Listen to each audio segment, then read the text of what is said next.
পল্লৱজ্যোতি বৰুৱাৰ কথাৰে প্ৰিয়তমলৈ চিঠি। সেন্দুৰহীন কপালখন লৈ শুকুলা কাপোৰ সাজ পিন্ধি কিমান দিননো কটাম প্ৰিয়তম। তোমাৰ জানো মন নাযায় আকাশখন ফালি এবাৰ মোক চাবলৈ, প্ৰিয়া মোৰ কেনে আছা বুলি?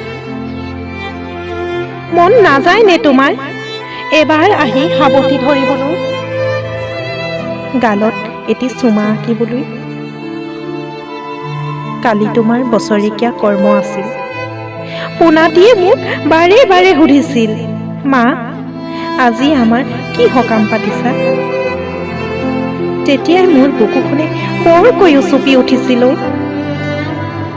আকাশ মাৰ্গেৰে বিজুলী পৰা যেন অনুভৱ হ'ল।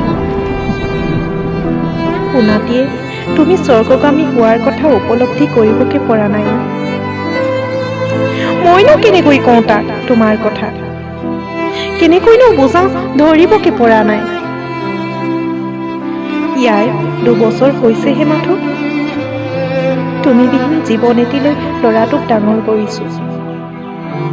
বৰ কষ্ট হৈছে মোৰ, তথাপিও কেতিয়াবা ভাল লাগে দিয়াচোন।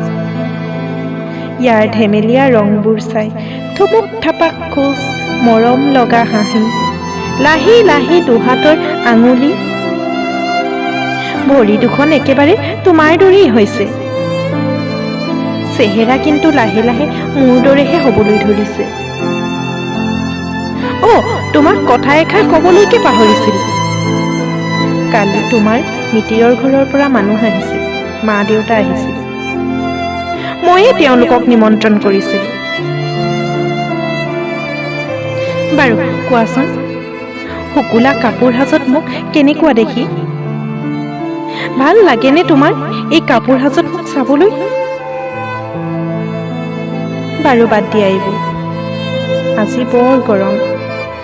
বৰষুণ হৈ নামি আহিবাচোন মোক মৰম কৰিবলৈ, মৰমেৰে বাউলি কৰি দিবা।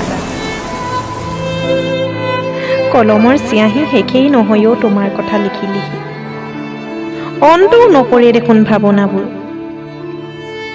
হ'ব দিয়া, আজিলৈ ইয়াতে ৰাখোঁ, পুনৰ লিখিম আমাৰ কথাবোৰ। শেষত তুমি কুশলে থাকা, তাৰেই কামনাৰে তোমাৰ প্ৰিয়া।